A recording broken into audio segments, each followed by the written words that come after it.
Good evening. It's been a little bit live from the McDowell sofa, a rocking Saturday night. Um, I haven't done a live since 2022. So this is the first one of 2023. And I had asked the last time about which of the next two books that I wanted to do. And I was interested in doing the children's book by Lois Lowry, The Giver. And I think I'm going to do that one next. But I've really been spending the month, I know it's been a little bit quiet, but doing a deep dive into complex adaptive systems and sort of this emergent world brain superorganism and where it came out of game theory. And I feel like it's really important that people have access to the content in this book. It's called The World Sensorium, The Social Embryology of World Federation, and it was done in 1946. But written by Oliver Reiser, who was a professor at the University of Pittsburgh for like 40 years. And and so I guess we will go ahead and begin. I don't know that there's anyone out there right now, but I'm sure you'll be out there eventually. So it's a couple hundred pages. So it'll probably, I'll just try it the next couple weeks, a couple times a week and do some of the reading. All right, so it's by Oliver Reiser. It's dedicated to two pioneers in scientific humanism, Clark Hilton Rice, MD, and Blodwin Davies. And I will do the introduction. So, startling new concepts of the universe have been presented by science since the time of Marie Curie. The philosophical movement known as scientific humanism has been engaged in interpreting the meaning and broader implications of these revolutionary discoveries in science. Currently, the scientific humanists are seeking out those comrades in ideas who concur in the belief that this emerging philosophy, which is growing out of the new scientific understanding of our nature, will express the faith and social vision of our future world society, so now near the birthing. The response of the public to scientific humanism has been somewhat varied, but by and large distinctly favorable. It is now evident that the good ship scientific humanism has been launched on a rising tide, which promises to carry its cargo of knowledge and social idealism to distant shores and peoples, thus speeding the planetary integrations which must surely come if mankind is to survive. The wind is fair and the course is set. That the major signs are favorable is indicated by a number of incidents. Let me cite several of these. Recently, at the University of Pittsburgh, a proposal was made that the faculty establish an integrated aviation program as part of the curriculum of the liberal arts college. And as the reader might guess, the counter-argument was made that this is turning the college into a trade school. If we are to do this, the classicist argued, why shouldn't we also set up a program on bus transportation or whatnot within the liberal arts college? The reply to this by those who sponsored the new proposal was to point out that there is a difference between earth and air travel. Three-dimensional living is different from two-dimensional living, and aviation is making such profound modification in human relationships that even a liberal arts education can no longer remain aloof from the changes in living and thinking wrought by air-age technologies. Incidentally, the aviation program was approved. This view of the situation agrees with the thesis of Air Marshal Bishop, as set forth in his stimulating book, Winged Peace. This volume provides powerful support for scientific humanism from a technical angle. This authority is far advanced in his planetism, especially when he states that, quote, we must cope with forces in the world of tomorrow, which call for an entirely new approach, that of world thought, and a completely new set of human values.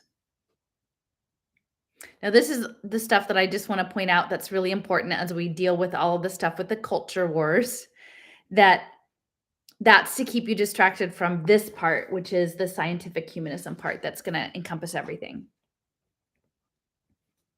This is good scientific humanism, and interestingly enough, the same idea is accepted in a more general way by H.G. Wells. In his book, The World Brain, 1938, Wells says a mechanical unification of the world has been demanding and still demands profound moral and ideological readjustment. This idea that the world is rapidly becoming a well integrated organism is one that is likely to appeal to those who, through actual living in our three-dimensional air age, are familiar with the electronic nerves, radar, television, radio, which are spreading out, proliferating into a planetary network of intercommunicating ganglia. It is not surprising, therefore, to find that it is an aviator who states most clearly what is happening here on Earth. According to a report in the New York Times, April 22nd, 1945, on a radio network program, Mr. Charles Boyer read a part of the essay by his countryman Antoine de Saint-Exupéry, written by the aviator novelist just before taking off on a flight during the war from which he never returned. This essay was addressed to my American friends and reads in part: "Look, my American friends, it seems to me that something new is in the formation on your planet. The material progress of modern times has indeed linked mankind by a sort of nervous system. The contacts are innumerable, the communications are instantaneous. We are materially bound like the cells of the same body. But this body does not yet have a soul. The organism has not yet grown conscious of itself. The hand does not feel itself part of the eye." This is an interesting statement, for it surprisingly duplicates the thesis of the present volume, especially chapter 5, first published as an article in Free World, October 1944, that we need a social eye-brain-hand layout that shall enable all men of the Federation of Friendly Peoples to work together for the attainment of common human ends. Our own conception of scientific humanism is no fly-by-night formalization. We began our investigation years ago and presented the first systematic exposition in the year 1940 in the volume The Promise of Scientific Humanism. And since then, the philosophy has continued to evolve. One new conclusion that has emerged is the idea that in order to make scientific humanism socially effective, a new social institution is required. In order to bring into the being the planetary culture which shall express the free, self-evolving society of friendly peoples, we need to create at least one new social institution which shall unify, codify, and disseminate a set of principles and attitudes for the coming universal civilization. Now that's pretty much the United Nations, is what he's talking about here. This institution, which would in some respects serve as a kind of world university, might perhaps be called the International Institute of Cultural Collaboration. This indeed is the name we proposed in a letter in the New York Times, March 11th, 1945. There is a fair prospect that such an institute will be set up within the framework of the Economic and Social Council of the United Nations Organization. So maybe that's more like UNESCO.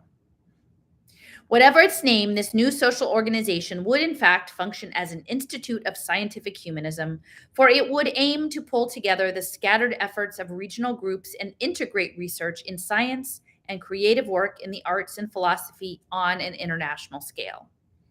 Now, it's important to note that UNESCO was led by Julian Huxley. So we have Huxley, brother of Aldous Huxley, Brave New World, and a lot going on with eugenics there and social optimization.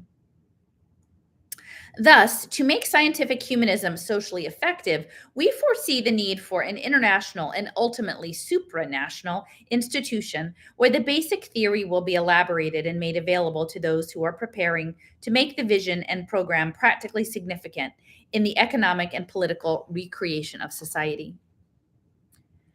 Since this is the central thesis of the whole book, let me epitomize the argument. Until recently, it has appeared that political economic planning and the development of ideological formulations belong to separate domains. And indeed, this is the relation they still sustain to each other. Even now, the knowers and the doers are separated by the chasm of specialization and isolationism. Hitherto, it has not seemed that these two functions would have to be married to each other, so to speak, and live together thereafter for better or worse.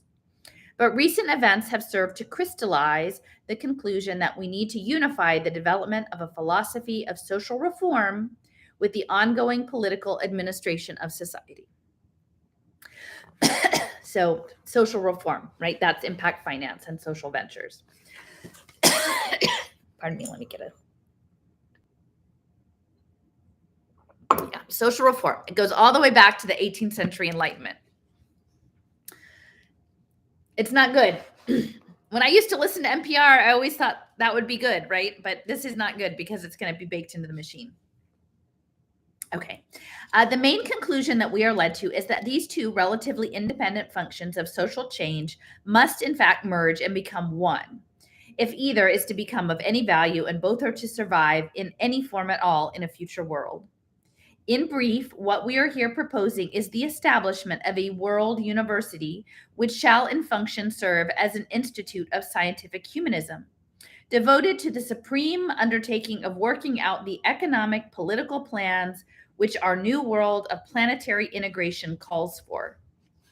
This institute must be something big in spirit and purpose, as broad and deep as the planet itself, holding within itself the promise of fulfilling Francis Bacon's dream of bringing knowledge and power together in fertile intercourse. Now, this is a really interesting line here about Francis Bacon, knowledge and power together. Because the phrase knowledge is power, I was just reading, revisiting some research that I had done a bit ago about Riverbanks Labs, which is west of Chicago on the Fox River, just a stone's throw from Fermi Labs. And this colonel, I believe it was George Fabian, and this is in the early teens. He had a giant estate where he was funding independent scientific research. And there was a gentleman there doing botanical research and hybridization, William Friedman. And there was a young woman, Elizabeth, and I can't remember her unmarried maiden name, but they became married. So William and Elizabeth Friedman. And Elizabeth was working on ciphers, specifically the Baconian cipher. And William got drawn into this cipher work. And while they eventually decided that they didn't believe that much in the Baconian cipher, they actually became the leaders and the early pioneers, the establishment of cryptography. And they became, eventually William Friedman became the head of the NSA, the National Security Administration, in cryptography. And the first class, he trained officers in being cryptanalysts. And there's something in cryptoanalysis where different codes, it's all encoding, and that you can encode messaging in images. And that anyone can see the image, but only if you have the key will you be able to decode what the image means. And so an image, something that he kept with him his entire career through government service, was a graduation photo of the first class that graduated from his training, an officer's school. And in the group, which had, I think, 77 members, the distinguishing features was that some people were looking at the camera and some were looking away. And the encoding, like there were groups of, I think, 5 or 6, you needed like an ABAAB, and that would stand for a letter of the alphabet. And so the entire class picture, essentially, if you decoded it, it says knowledge is POW. And then I think they didn't have enough people to do the R, but it's knowledge is power. And so that's an interesting connection to Bacon here. But then the other piece is, I'm based in Philadelphia, and I came into this through trying to advocate on behalf of neighborhood public schools that were being closed, and they were using data to do that. And we were sort of in opposition at the time to the charter school industry. And one of the biggest franchises, they called them no excuses charter schools. So they were really almost like semi-military. They were very behaviorist, very discipline-oriented schools. And one of the co-founders actually came out of Penn. And it was based on a woman who was doing it, I think, with a much more humane touch in Houston, a teacher. But KIP is like tightly embedded at Penn, including this sort of disciplined behaviorist training. And for the longest time, I think they finally gave it up. But knowledge is power. That's what it stands for, KIP. KIP is Knowledge is Power Charter School. And then later on, Martin Seligman, who's very much key to this idea of the flow state and positive psychology, who actually took a lot of money from the Defense Department and developed sort of his early ideas around learned helplessness, where you would intermittently shock animals until they gave up their, wanting to live. This idea of learned helplessness was actually utilized at Guantanamo. And Seligman is a consultant to KIP, the KIP Charter School. So knowledge is power. So we've got, anyway, I just want to draw this through line between the book's reference to Francis Bacon and bringing knowledge and power together, and William Friedman, the cryptanalyst of the NSA, and his wife, Elizabeth, and then the Knowledge is Power Charter School. Okay, so back to Oliver Reiser. An institute such as we here envisage would be organized on the assumption that we cannot have the fullest measure of world collaboration in the fields of industry, politics, and social reform generally until we achieve a spirit of unity on the level of ideas and ideals. Now, the unification is very central. And I would say, I really do think that the Unification Church, the Moonies, Sun Myung Moon, is part of this, the unification. According to this conception, if society is to survive, the striving toward a unity must characterize an orderly and progressive social movement towards planetary unification. And this can best be fostered by a spirit of unity at the very top of our evolving social organism, the head end. Continued social growth will depend upon our ability to produce a balanced, dynamic, spiraling, the spiral is important, movement towards some polarized objectives. And again, that's the energetics. This means that man's irrepressible wholeness-seeking qualities must be brought into play before humanity can be galvanized into collective enthusiasm and action. Broad planetary concepts must serve as the catalyzer to project into the fluid solution of the world's cultures the magnetic pattern of a global society, cohering the parts and dispersing the current patterns of anti-humanistic tendencies. And so, I think this idea of galvanizing the collective enthusiasm, I don't think enthusiasm is probably the right word here, but the idea of the climate narrative, right? The climate emergency narrative, and then eventually pandemic preparedness narrative, that will be the stories that will bring the quote unquote unity. I mean, sort of a synthetic unity. The spirit of synthesis must energize the efforts of all of us and culminate at the top in its own appropriate social form. The term scientific humanism is the name we have proposed for this collective pool of knowledge and wisdom, which it is hoped will harmonize and integrate the values and achievements of the sciences, the humanities, man's aesthetic and religious impulses. And again, this is secular humanism, so religion will be subsumed within the unifying principle. And I often mentioned Irvin Laszlo and his close ties to the Baha'i faith, and him saying that the Baha'i would be the candidate for bringing this unification together. I know I mentioned the Moonies too, but the Baha'i, because of their emphasis on a scientific faith, that's why they would be well suited for this. To this collective pool, all the peoples of the world may contribute, and the resulting collective effort will constitute a kind of social orgasm, which shall ultimately culminate in the birthing of a planetary being. In seeking collateral support for this conclusion, it is almost inevitable that we appeal to the distinguished contemporary thinker, Mr. H.G. Wells, whose important work on the world brain, and that's his book, we have already referred to. In this book, Mr. Wells points out that the peace conference at Versailles did not use anything but a very small part of the economic and political wisdom that already existed in human beings at that time.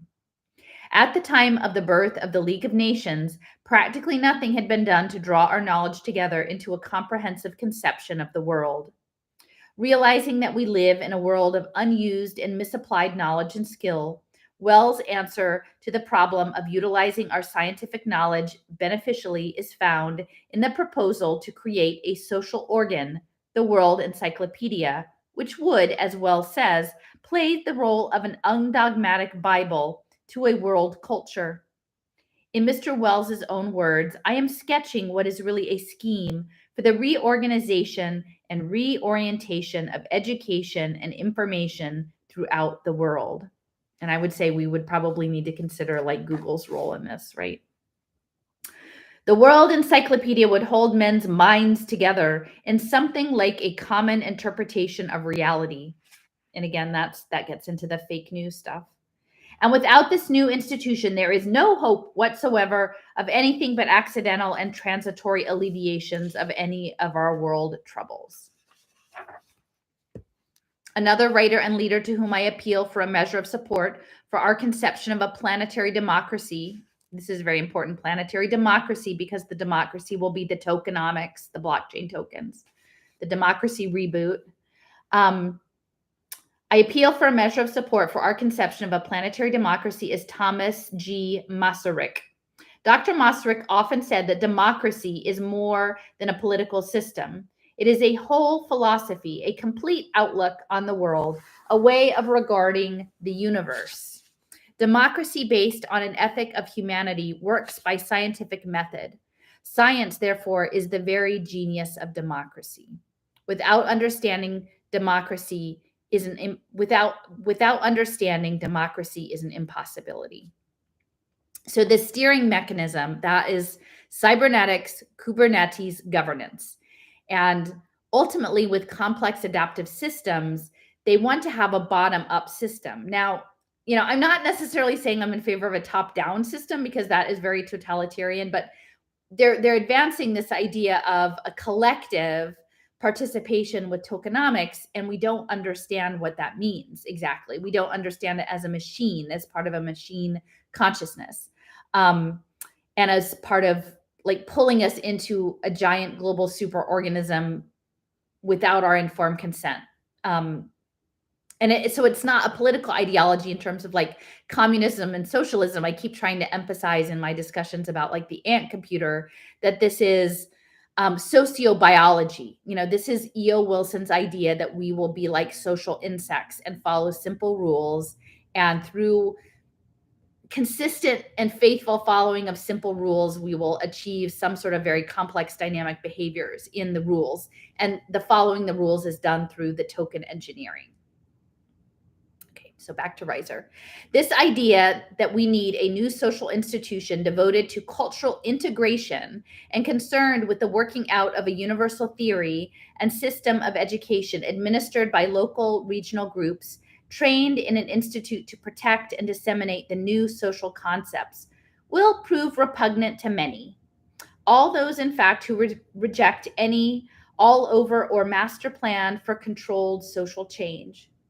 They will argue that this is only another form of the ideological regimentation practiced in totalitarian countries. Yes, and so I would be one that would have questions about this. And I will say, it looks like we have just a few more people on. I know it's like 13 people. I'm so shadow banned on YouTube. But if you're here and you're still on social media and you have access to channels, if you might be willing to share it out, because I'm off of the social media channels and I really this is actually super important, not me, but the book, that people understand, because I feel like this is the central context that is missing for everyone. Okay.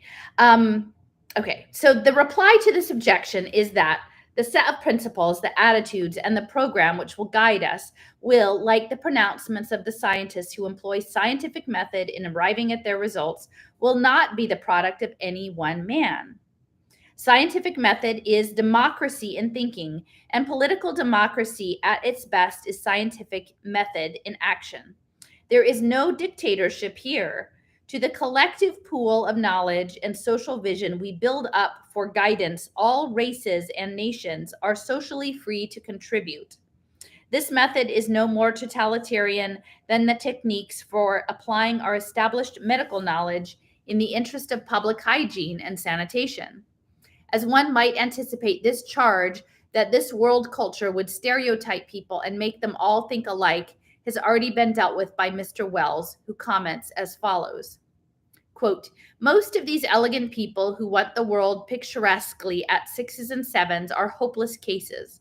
But for the milder instances, it may be worthwhile remarking that it really does not enhance the natural variety and beauty of life to have all the clocks in a town keeping individual times all on their own. No charts of the sea, no timetables, but trains starting secretly to unspecified destinations, infectious diseases without notification, and postmen calling occasionally when they can get by the picturesque footpads at the corner.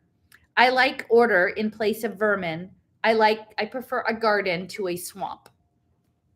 And so this is important because we've got all of this stuff with the culture wars going on, right? And we have all this idea, we have all this discussion about mass death and control and homogeneity. And what I'm trying to say is that what I've found in my assessment of complex adaptive systems theory is actually they do want variety. Like these are evolutionary scientists, right? And these are the kind of people who would breed mice with all different coats, right? Like they like having all of the genetic variation. They like that. They need it because they don't know what is going to be the key to unlock their imaginary ideals. And so they want it, but they want it managed. I mean, here H.G. Wells says, like, I like order in the place of vermin. I prefer a garden to a swamp. Now, I actually love swamps. Like, I'm a big fan of swamps, but he wants it structured so you can have the variety, but it needs to be organized, right? It needs to have a metadata tag. It needs to have labels. We need to know when a baby's born, like what pod it goes in, right? We need to have it nice and sortable. It's, I've been working on a quilt, another quilt, and I have a bunch of fabrics, right? And then they're organized. I have different color. Sometimes you organize things by pattern or color or whatever. Like I have the things so that when I want something that has blue, I know where to go to get the stuff that has blue. And then I can look through the assortment of blues that I have for my quilt and find the right one. And so this is what they want in complex adaptive systems. They want you polarized. They want the culture wars going on. So you're very clear. Like, so I'm not going to look at my fabric and go, is that blue or is it green, right? Like they want it very clear. No, that's blue. And then the greens are over there. And so all of the people, as people interact in digital spaces with others, they reaffirm their identities and they become more and more granular and maybe more and more intersecting and layered. But we're creating a toolbox for sort of this idea of a social computer. Now, I don't know whose idea it was to have a social computer. I mean, I do feel like actually it's more like an emergent consciousness. And, I've been cutting fabric and making maps and thinking really hard. I've been postponing writing the series that I'm supposed to be writing. I have this stuff that I need to get this section. But today I spent some time as I was cutting the fabric, reading the book, Stealing Fire. I keep emphasizing that that's an important one to focus on. And they mentioned John Lilly. Now, I've heard of John Lilly before because he was the person who did with sensory deprivation tanks, like floating in water. So you end up in an altered state of consciousness by floating in like water with no light. And then he also was interested in talking to dolphins. And what I didn't know that the book mentioned today was that he was at Penn early in his career here in Philadelphia. And he was devising methods of having metal tiny shunts like pins that would hold electrodes that would stimulate the brain. At that point, it was animals very early on to tap into pleasure and pain and fear and anxiety to manage animals. Like he was already doing that. And then he ended up going to work for the NIMH. Then, oh gosh, where was I going with all of this? Then it went on to like ketamine. And oh, that's right. So he had a problem with ketamine, which is one of these drugs that they want to do for repurposed public goods drugs that have everybody on psychedelics so that we can join into these collective consciousness states. But between the ketamine, and sometimes he would do ketamine and get in the floating lab. And then at one point he was face down and his wife had to save him and resuscitate him because he'd slipped. I think he slipped in that thing and ended up, he couldn't right himself in the tank. But he survived that time. But he was in contact in these altered states with this entity, like these alternate entity types of things. I mean, he's written about this, that said that we need to be very concerned because there's something, this solid state computer, that there's this sort of dark force that wants it to overtake natural life as a solid state computing system and have it become mechanical. And, I think to a certain extent, and he was involved in a lot of high level military projects. And so when he said things like that, even though I think an intern tried to get him institutionalized, they were like, no, we know John, like we know what he's up to. And they would not have him be institutionalized. They're like, he probably is, he knows what he's talking about. So I'm not saying for sure, but every single thing I see, it feels like an emergent mechanical consciousness is what is coming out. And what people like Reiser are listening to, like in their listening, to facilitate this transformation from an organic, water carbon-based life to something, maybe the silicon-based life. So anyway, in order for them to get this thing to get there, they need a toolbox of modules that, I've been conceptualizing it lately like an orchestra, like a conductor, and you have the different parts of the orchestra, or even like a tool, like, I don't know, like a paint box, or like the quilts, right?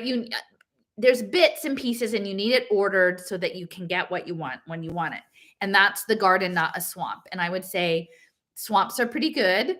And you should look up the idea of marronage, because that was people who escaped slavery, who went into the swamps to like live different lives. Very key in resistance culture in the Caribbean and Brazil and Florida and the Great Dismal Swamp in like North Carolina and Virginia. So, okay. So back to the book. All right. So from these remarks, it is surely obvious that the arguments against a planetary civilization are silly, right? Who would not want a planetary civilization? To synthesize and propagate such a planetary humanism on an international and ultimately supranational scale, the institute we hear project would constantly insist upon the need for integration, for the great unification of knowledge that Mr. Wells proclaims, a theory of man and nature and society such has not been previously possible, and which, aside from the theoretical schemes of Francis Bacon and Comenius, the Czech forerunner of Dr. Masaryk, has never before been attempted in a practical way. All right, so integration. And I think this does have, is related to, no offense, but a lot of the New Age ascension, like light bringers, this idea that we're all going to ascend into some altered state, that this is part of the planetary civilization. Okay. We repeat, from now on, intellectual cooperation and cultural synthesis must have as a basis a common nucleus of ideas, methods, attitudes, and aspirations. Scientific method must now be applied in a comprehensive effort to simplify and clarify the vast stores of hitherto unrelated and unapplied ideas and principles.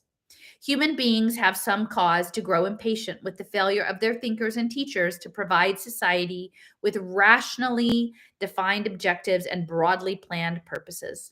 But a knowledge of facts is not enough. Wisdom and social purpose must be born out of much knowledge before men can hope to achieve the world which it is now possible to bring under human control. And again, very anthropocentric, man controlling nature. In the past, instead of fusing these values and interests of society where they arise out of the original thinkers in their various spheres of research, we have encouraged the catapulting of bits of knowledge into the stream of social change without attempting to coordinate these fragmentary items into a coherent theory and program for man and society. Now we must create this unity at the highest levels among the top-ranking research men, scholars, artists, scientists, teachers, and philosophers of the world, flowing out to dissipate the chaos of existing cultures if society is not to disintegrate, right?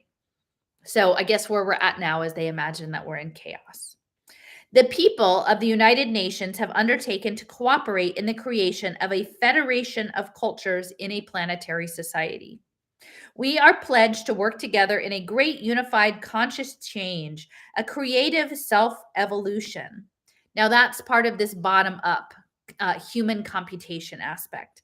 And one of the papers today that I came up to, like after the Lilly paper, it was actually, I was trying to sort of figure out within Stealing Fire, they talk a lot about flow state of flow. And I've been toying around with the idea of the DAO, the decentralized autonomous organization, and if that could sort of have some synchrony with the Tao or Tao, like in China, the unity, the way. And yin yang is part of that as well. The positive and negative, and that polarity is something that Reiser talks about quite a bit. And so I was Googling around, and this image came up of a journal called Human Computation. And actually, it was based off of a book that's 1,000 pages long. And the guy who's the editor of this journal is based at Cornell, and they have a Human Computation Institute. And so they're working on, like, a lot of the crowdsourced science. The citizen science platforms are a blend of human and machine. It's like platform labor where humans are working with AI to do like imagery identification and that sort of thing. So this is all the stuff that's bringing the knowledge in a unified way and to make it less chaotic and bringing it together. Okay, wait a minute. So yeah, so the conscious change. And then after that, there was another paper. Actually, I think Steffers brought this person to my attention yesterday about artificial morphogenesis and the idea of independent cells, like cellular function from zygotes to cell division into more and more complex systems. And then the same person had done some papers for Oak Ridge National Labs, like back in 2010, or like it's been at least 10 or 15 years, about self-assembling nanorobotics. So they're talking about self-assembly at this molecular level. But I think also they were looking to have a grammar and a language of how to convey having all these different little parts assemble themselves in a way that did not need a brain. And that's something that Michael Levin has been working on at Tufts. He's the guy who developed xenobots, the living robots, the little crumbly things that go around and pick up other crumbles and make new crumbles. And he coded that on a computer. And he's very interested in bioelectricity, but also planaria, which are these flat worms that you can divide and then they each, coexist. So this idea of bottom up without a brain, they're very interested in the decentralized distributed nature of information communication among cells that don't happen through neurons. And it's like at a different time scale that they're dealing with. And so these xenobots are all these different little distributed things that are coming together to form like a little hybrid life-like ball-like creature made out of frog cells, I think. But it's not a frog, it's something else. And so they're very interested in this bottom-up project, whether it's nano or cells or populations, to use that as a computation mechanism. And it's called embodied computation or natural computation. And so I was looking back because I didn't actually see this movie, but I think I've seen the clip called Big Hero. I guess, is it a Pixar movie maybe? And it's a guy with a big balloony white robot, like a giant robot. But I think at the peak of the movie is there, he's this young teenager is at a robotics competition, and he's on the stage and everyone's distracted by all the flashier robots, and he just has this little thing that's like a little polarized magnet. It's interesting because it's not unlike the Ethereum logo if you put a little ball in between the two pyramids. And he holds it up and he's like, oh, these are my micro robots. And then they all tumble out of big trash cans, and then they self-assemble based on him having like a brainwave headband, and he just thinks, and the micro robots do moving all around. But this idea of bottom-up decentralized organizing is really, really important that we start to get a handle on, because they need the polarity. They need the polarity to make the micro robots work, because it is that yin yang. It is the polarization that both provides the energy to the system and the movement.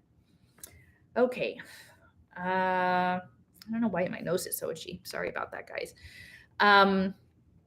Okay. So, if we don't do this all, if we don't unify, the society will disintegrate. Okay. So, okay, here. The people of the United Nations have undertaken to cooperate in the creation of a federation of cultures in a planetary society. We are pledged to work together in a great unified conscious change of created self evolution. So that's like the micro robots.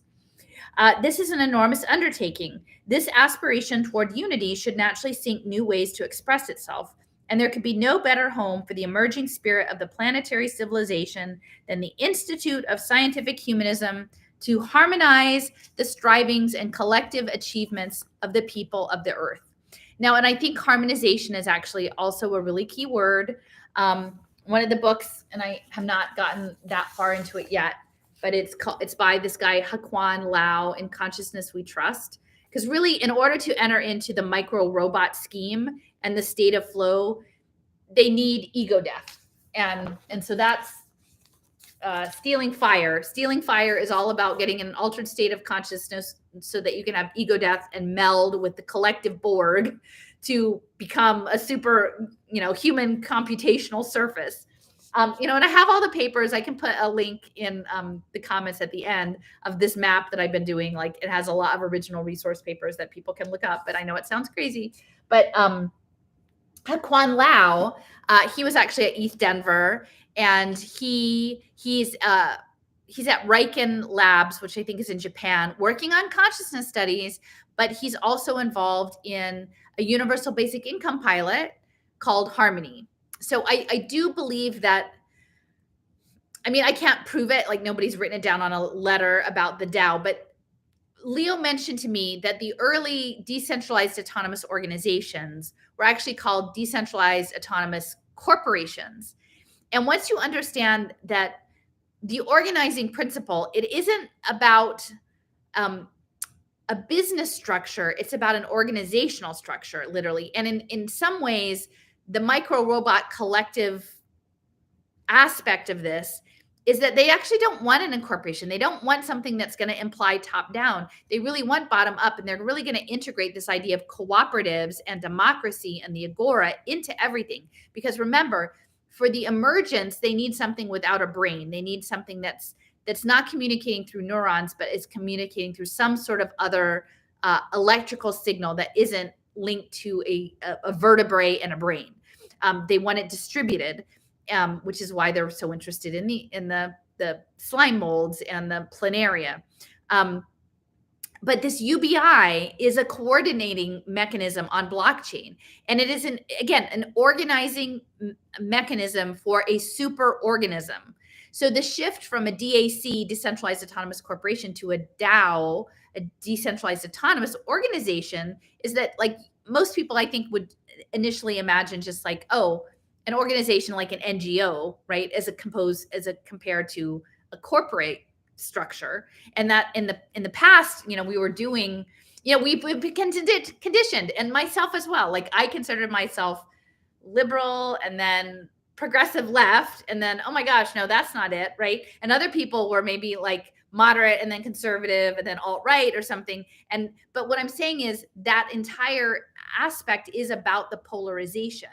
And so this idea of a cooperative, they're going to thread the needle between, I think, progressives and libertarians, and then I think that's what this transpartisan stuff is all about. But yeah, so harmony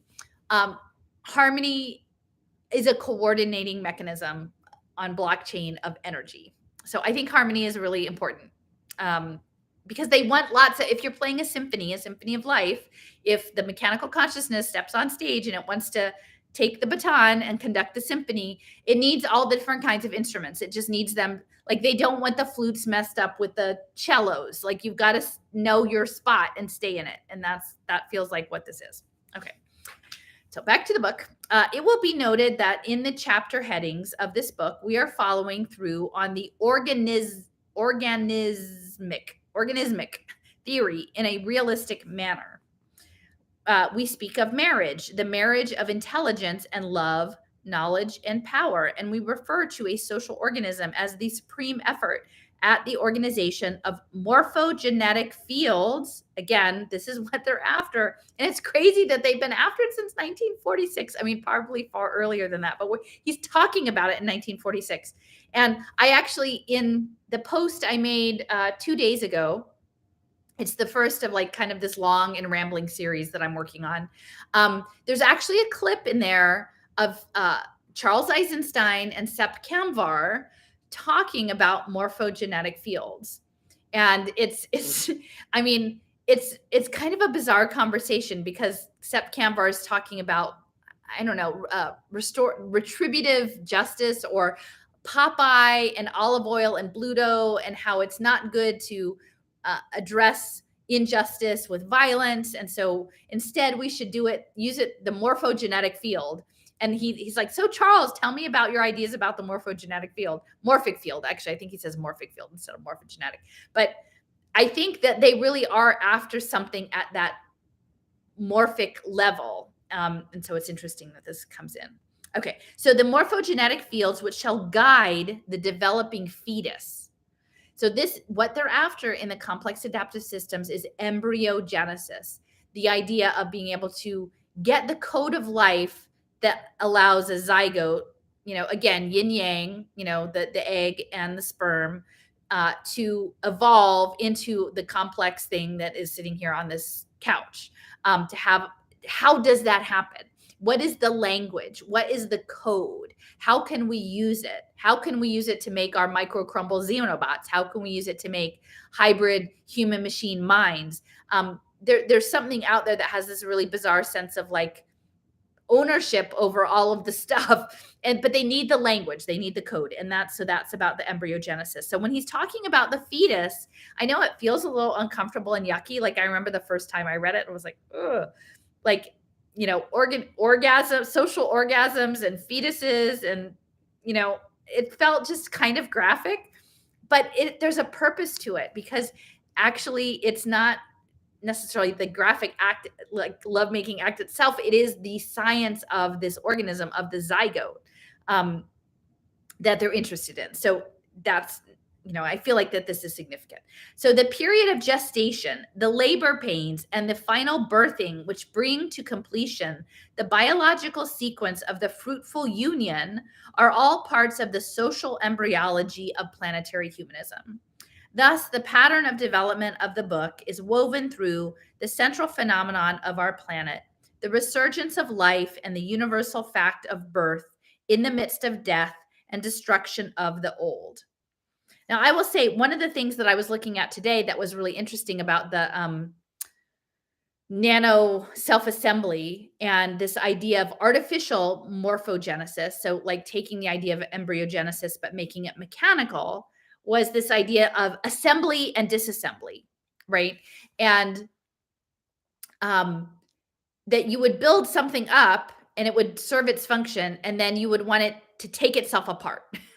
And so I think that that's really interesting when they're talking about birth and death. And I pitched this to some friends today, and I don't know, I think it might have fallen a little flat, but I was thinking about the Tao, the idea of the way.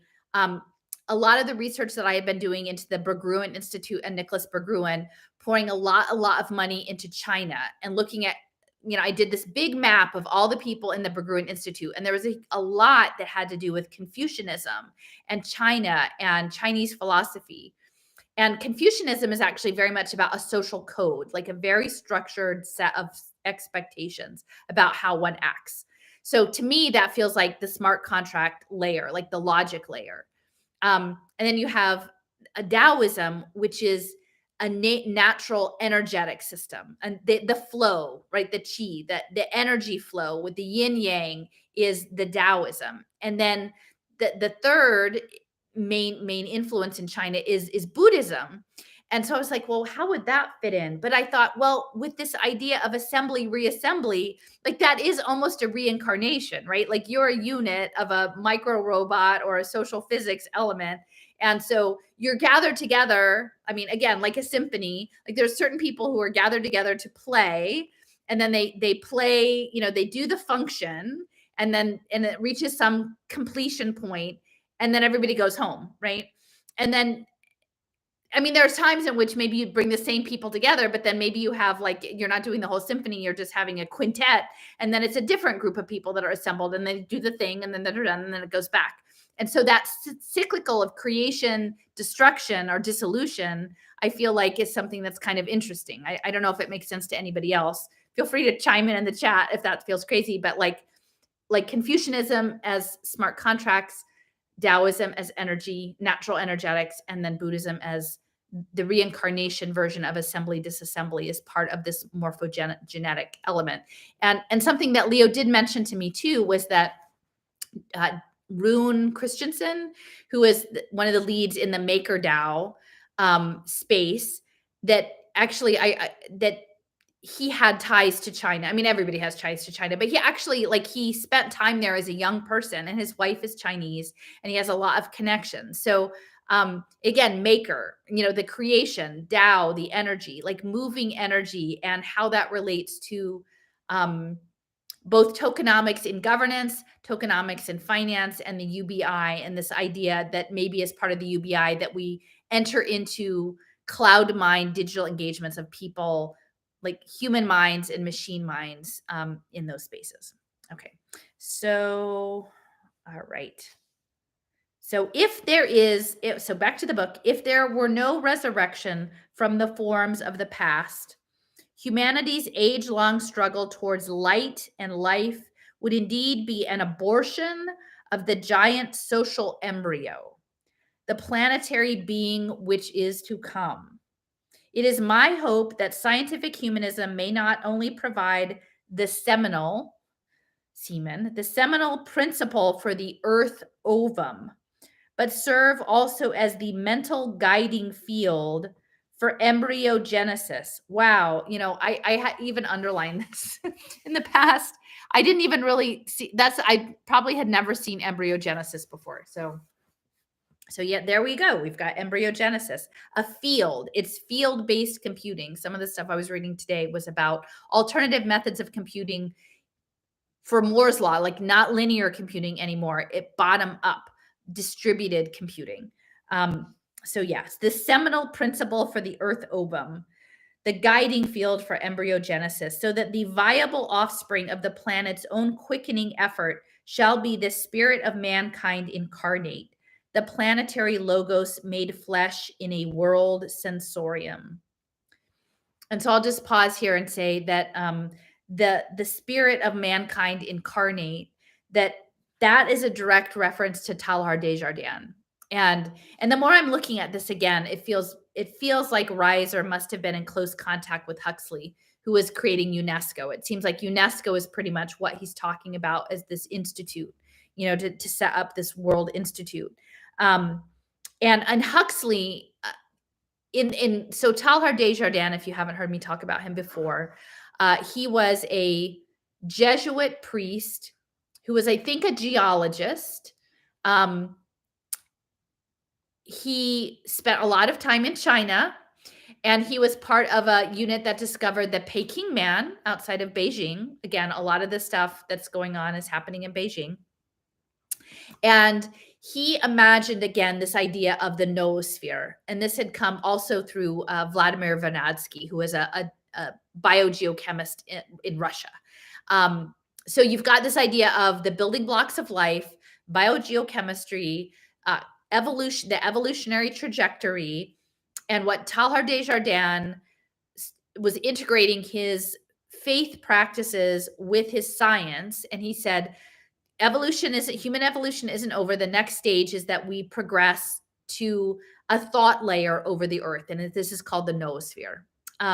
And ultimately, at the highest point of perfection, it's called Christogenesis. And gosh, I can't remember the woman's name, but she's affiliated with Villanova. And they have, this has not gone away. This is still very much in the forefront. Now, Talhar Desjardins, he left China later in his life, and he met up with Julian Huxley. And so they established a friendship late in Talhar Desjardins' life. And then Desjardins had written a book, I think, called The Phenomenon of Man, that because his ideas were very controversial within the church, and so his book was not published until a number of years posthumously, but Huxley wrote the introduction to that book. Now it's notable because, the Vatican, now we have a Jesuit Pope, and we had that Unite to Prevent conference, which is all about biotech, and we're seeing the redemption in the Catholic Church of Teilhard de Chardin's thoughts. So now it's time to bring him back on stage. And they're like, in retrospect, maybe we shouldn't have condemned all of his writings. Maybe we should really revisit that and bring that back into the fold. So the premise of he called it the Omega Point. The Omega Point, which also kind of overlaps a bit with the Swedenborgianism, the Alpha and Omega, the Church of the New Jerusalem. But when I was in that IEEE webinar about the rollout of the metaverse, I mentioned Teilhard de Chardin, and they affirmed, the members of the IEEE who were in that discussion, they were like, oh yeah, no, you're on the right track. I don't think that they have hesitation about it. But it was interesting that even people within the electrical engineering community understand that the Omega Point and metaphysics are something that they're paying attention to. Okay, so it need hardly be pointed out that I am indebted to many individuals for assistance in the development of the ideas contained in the present book. My greatest obligation is to my late friend, Dr. C. Hilton Rice, but I am also much indebted to Mr. Fritz Kunst, and especially to Ms. Blodwin Davies for many helpful suggestions. More recently, Mr. Samuel Roth also has provided a stimulus for my efforts. To these individuals, I extend my heartiest thanks. Pittsburgh, Pennsylvania, OLR. Now, I still have been sitting on an old blog series from a year ago that really looks at the Foundation for Integrated Education. And that was Fritz Kunst, who was sort of a lead in theosophy in North America. He got his start in Adyar in India with Annie Besant, a very influential thinker, and Julius Stolman. So they were doing the Foundation for Integrated Education with Reiser. And C. Conrad Rice, he was doing, I think he was based in Alabama, which is interesting now that I think about it. I have to look that up if he definitely is from Alabama. I know he's from the South. And thinking about E.O. Wilson now also being from Alabama, that's kind of interesting. And I think he did quite a bit of work with the Parapsychology Institute at Duke. And that's something I had no idea about. But the Society for Psychical Research in the UK, which was really connected to a lot of the early sort of an elite society, like Arthur Balfour, the prime minister, and of the Balfour Declaration in Israel. He was a leader of the Psychical Society in the UK. And then they had a spinoff in the United States. And so this psychical research, like telepathy, altered states of consciousness research, was something that has been going on for a very long time. I mean, they were doing it in the 19-teens, and definitely by the 30s, I think Duke had this parapsychology lab. So, it seems kind of fringe, but it wasn't at the time. It wasn't that fringe. So I think so that's just the introduction. And, oh gosh, this goes on for a bit. Now, I think I might call it a night since I'm at about an hour. Yeah, this next chapter is 20 pages. It's another 20 pages, and I'll probably be chatty. And I should really get down to writing some of this. So I hope you got something out of it. I know I was doing a little bit of sidebar conversations, but again, Oliver Reiser, the World Sensorium, the social embryology of World Federation. This is the first of this Read Aloud series that I'm going to be doing. And I invite you to stay tuned, to please share and let other people know about it. I'll do my best to incorporate what I'm finding out about complexity theory, artificial morphogenesis, and human computation and programmable matter. There's just a ton, and please spread the word. And I see someone was asking about interviews. At this point, I'm just not one, for the most part, the people who have big outlets aren't interested in talking about the stuff that I'm talking about. And on the other hand, I've been really focused on my own research right now. So I'm not really doing a lot of other people's interviews. But thanks for the ideas. And please, tell people, direct them to my channel, because I'm going to keep up with doing stuff over here, even in my quiet little corner of the universe. So thanks for tuning in, everybody.